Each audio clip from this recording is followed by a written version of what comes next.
Hey boogies, if you can hear men shouting, that's the industrial state, okay? But I thought, because I don't think I've done any wrap-ups this year, maybe I did one for January, but it's July. So what I'm going to do is I'm going to go through all the books I've read so far. I've read 31 books.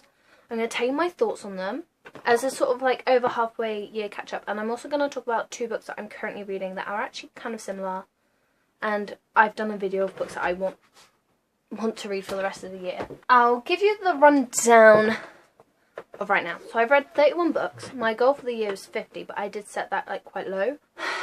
In January I read like 11 books, 15 books. I read 11 on my Kindle. February I probably read 2, March read 2, April read 2, June I think I read 4, 5, and in July I finished 1. I think I just don't read. I read like semi-time, like not even part-time, like below part-time of my life is spent reading. And it could be more. I'm not gonna lie, I could read more. But 31 books is still a lot. So I'm gonna take you through all of them. I'm gonna tell you my thoughts if I remember them, my star ratings, because I've got my Goodreads up. I read a few books on my Kindle because I got my Kindle just before Christmas, and that was really exciting. So I have Matthew Fisher's Before the Rain Ends, an 82-page book. It's so boring. There's probably like a lot of like symbolism in it. I was browsing Kindle and it sounded interesting, so I read it. It was not. I'm really sorry. My first physical book, which I did start last December but I finished January 2nd, is The Strike Before Christmas by Serena Cherry, which is why I started it in December. And it's Mummy Banter, which is a really niche genre of, I want to say UK. All the books I've read have been like UK based. Think of like Miranda Hart, sort of like Mummy Banter, like that. I rated this 3 stars. It's just like a bang average book. Some parts were funny, some parts were like but then there were moments where like I would put it down and I wouldn't think about it, and then I'd be like, oh yeah, I suppose I am reading that book. I feel like it did take me a while to get through, but I read it. The next 2 are part of a series by Chelsea Curto. They are the Love Through a Lens. So you have the first one is Camera Chemistry, which is about 2 people who both work in a hospital, and for their friend they decided to like be models in a photo shoot for their friend. I don't know if it was like just like the photo shoot was sort of a bit more saucy, a bit more, I don't want to say graphic, it wasn't graphic, it's just a bit more like sensual. Or I don't know if it was like for the lingerie she was wearing, like an advert vibe. But anyway, that one I gave 3 stars. There's a lot of spice in that one, like a lot. It's not my favourite. My favourite one is the second one. I've not read the third one, though I do have it on my Kindle. The second one is Caught on Camera, which is the head coach of, it's a Friends to Lovers. The female lead is best friends from Maggie from the first book. That's Maggie and Aiden in the first book. You have Lacey and Sean. Sean is the head of NFL team, and then Lacey is a doctor alongside Maggie and Aiden in the same hospital, whatever. And the third book is actually Sean's daughter and one of his teammates. But in the second book, she's like maybe like, I think she's like 14 to 16, and in the third book, she's like 19. So there's quite like a gap in between. There's a year between the first 2 books. I don't know how long there is between the second 2 books. I read the first couple chapters and I was like, oh, I need to figure out what age she is in my head for it to not be weird. But I gave the second one, Caught on Camera, 4 stars. Real slay. And then back to physical book, I started Throne of Glass. I have yet to start Crown of Midnight. I really want to finish this series before I go off to uni, because I feel like it's just gonna be a ball ache if I don't. But I gave this a 3 star. I have taken a long break between this one and Crown of Midnight, and I have already read The Assassin's Blade. I just thought this was like, it just sort of was like run of the mill. You meet Kale and, oh my god, his name's not Rowan, is it? It is. Is it? Oh my god, what's the prince called? I know what he's called. Why can't I think of it? It's because he wasn't Dorian. Fucking hell. Because I prefer Kale, and I like made a TikTok about it, and people were like, girl, just hold on. And I was like, okay. So like you meet new characters, and you basically, I really enjoyed this. I thought this by itself was like a really cool book. And I don't, obviously she does what she does, and then the series goes on. At this point, she's still Selena, rather than Aelin or whatever. I haven't got to the point where I change names. That's how, like, not into it. Not into it, but, like, how not in it I am right now. and I need to get back in it. Better Than the Movies by Lynn Painter, #1. I love this book. I remember eating this up in like no time. Gave it 4 stars. Tell me if I remember anything that happens in it. No. But pure vibes. I can like a book based on vibes. I remember it being really good. A little bit predictable, but it is YA. And I remember it just being really good. I don't know if I can like say any more about that. I just remember it being really good. Okay? One series I did start and finish over like a few months was the Mindfuck series by Esther Abbey. And I found out that they died. The author is dead. After I finished the book, it was like in the note on the last book. She's dead. Literally mindfuck.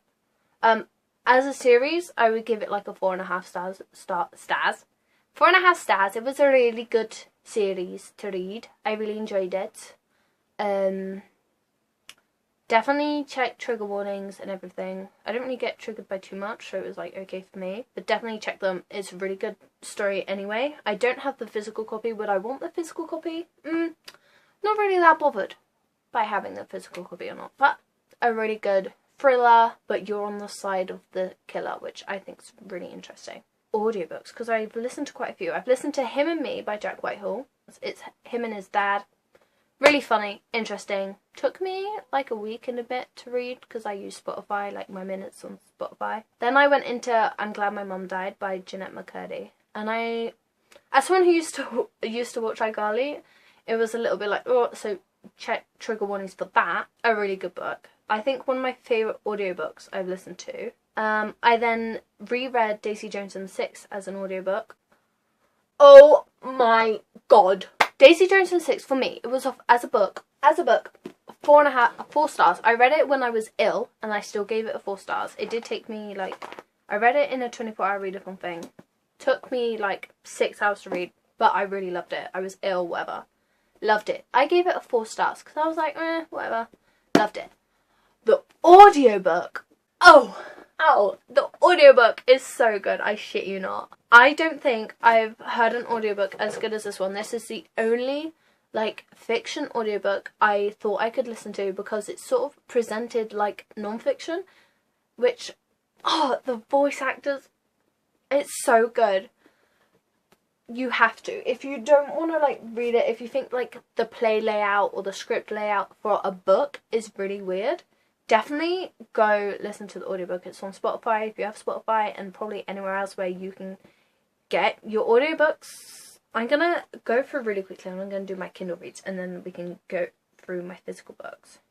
Kindle reads. I started a series on Kindle which is a high spice. It gives Mafia vibes, but they're not in the Mafia. It's the Clickanian series by Victoria Aveline. I read Choosing Theo, which is the first one, and I'm not gonna lie, I read it in a day. Oh, it was so good. I gave it a 3.5 stars, but just because some of the plot was a bit oh my god, this is so dramatic so fast, but it is so devourable. I devoured that. Call it a really good pizza because I devoured that. It was so good. So if you want a spicy, it was so good though. The world building, phenomenal. The different species that are human, almost like humanoids, but they're not.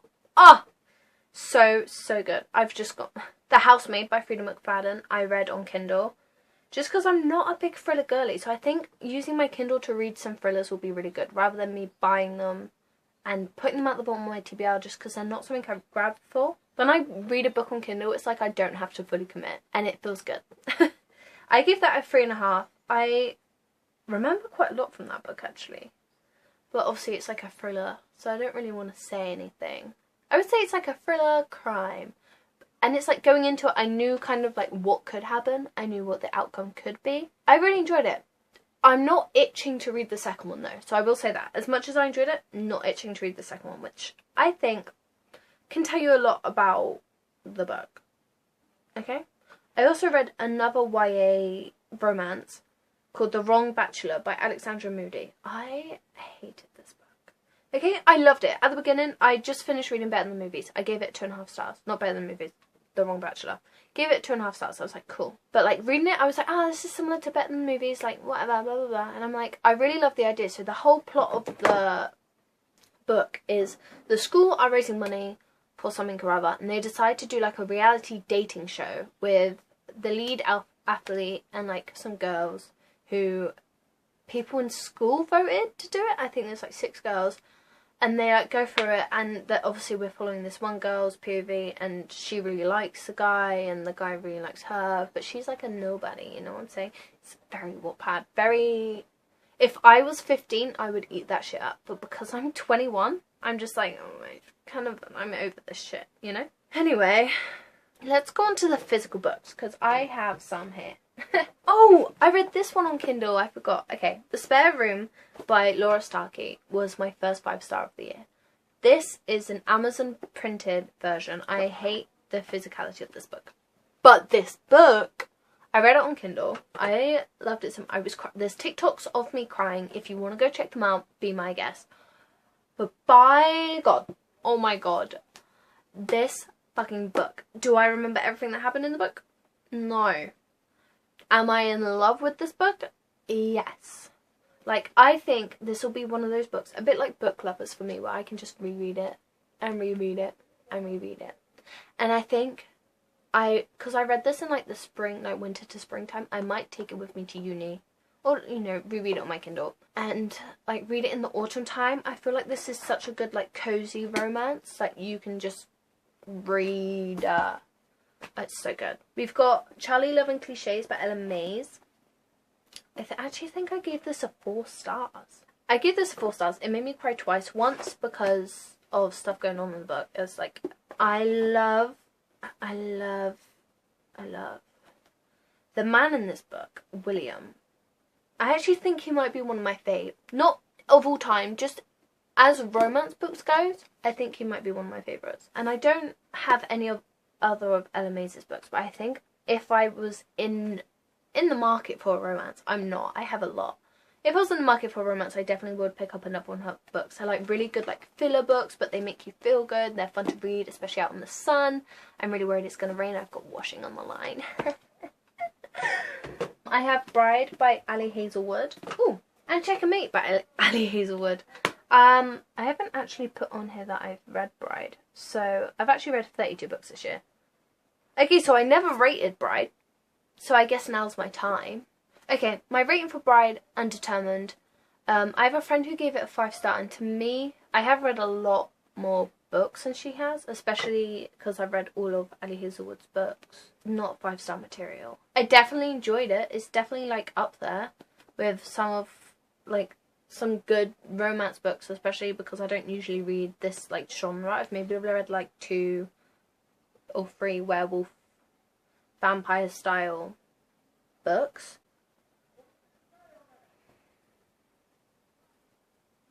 Let's go between, like, a 3.5 and a 4.5. I don't really know where to go with this, but I've read Bride. Checkmate, I gave 4 stars. I don't know if it's, like, the academia or... I loved it.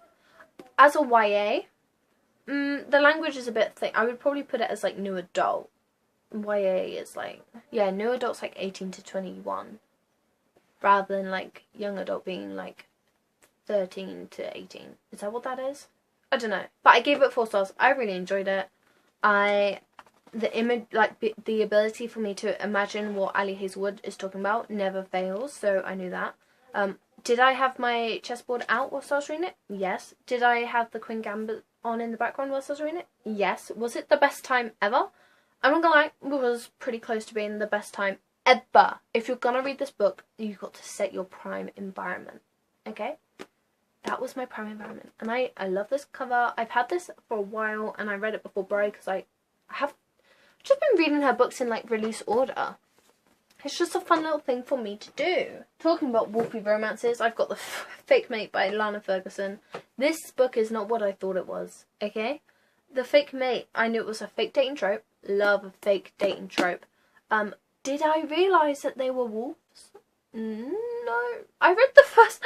I shit you not. I read the first page, or like maybe the first chapter or whatever, and it mentioned that he was an alpha, and I was like, oh my god, what have I got myself into?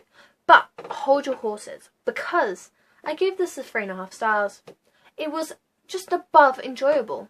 Like, you know when you have a pleasant time, you're like, oh, it was like right above that. It is kind of like spicy, but it's...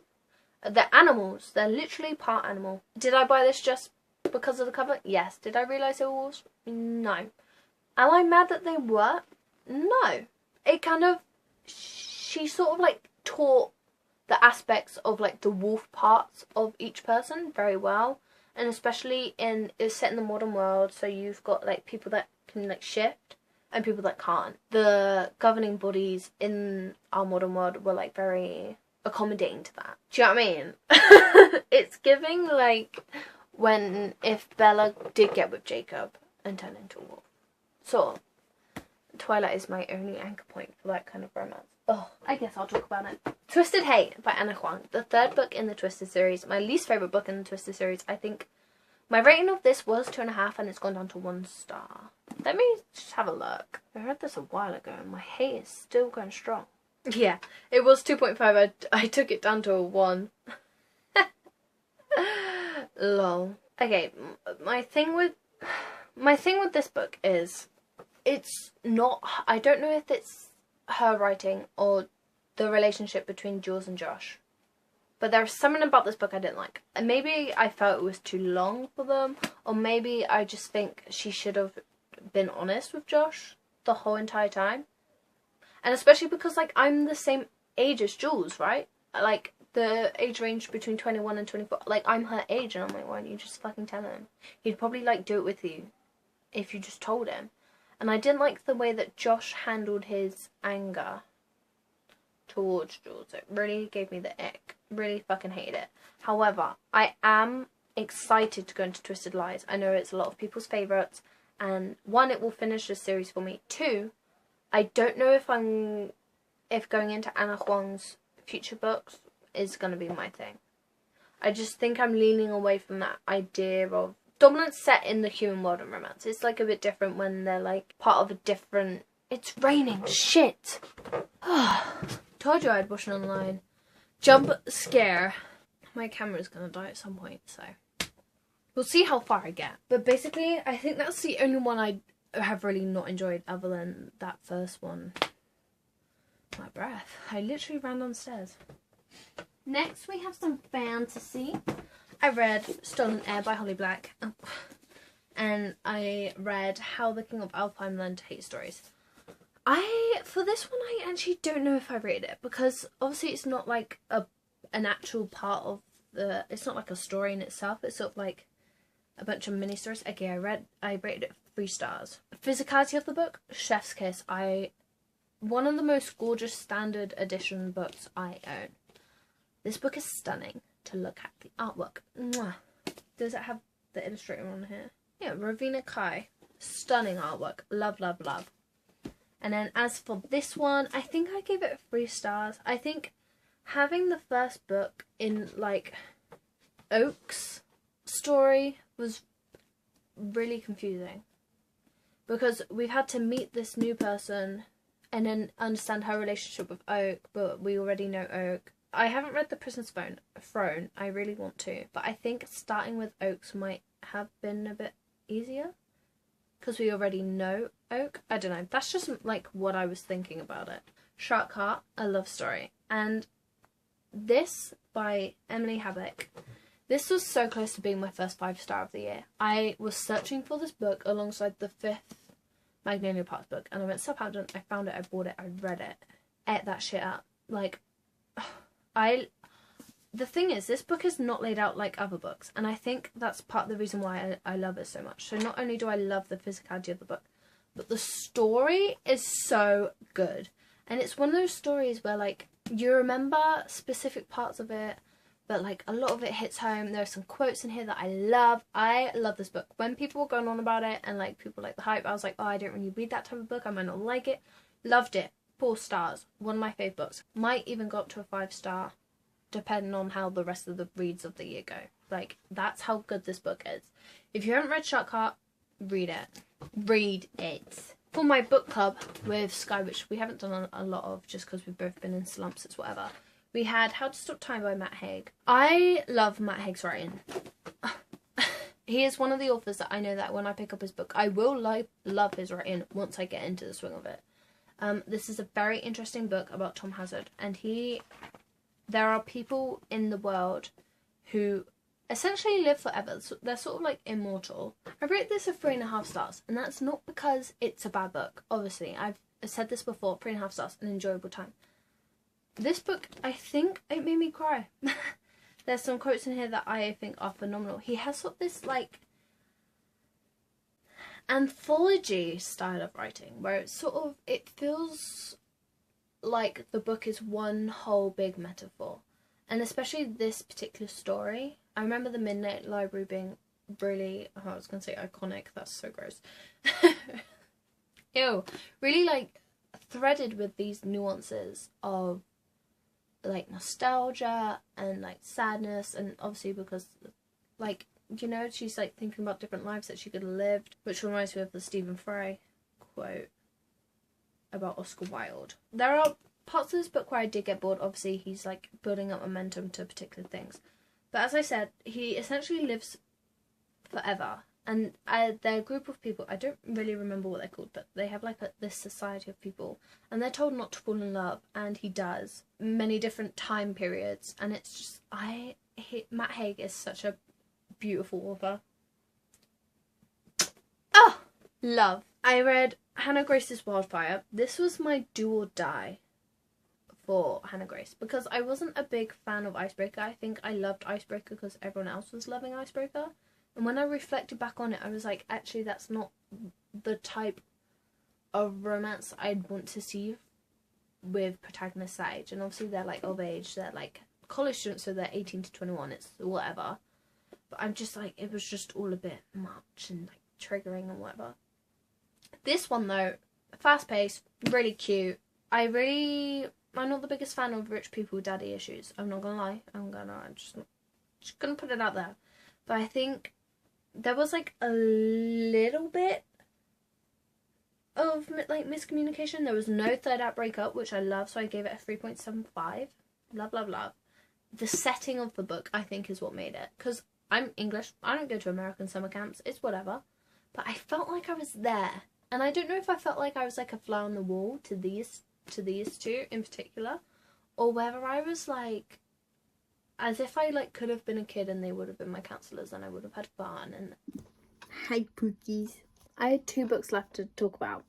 My camera died and I'm not going to wait for it to charge. I was sat here waiting for it and I was like, I could just not. The London Calling series by Alexis Hall.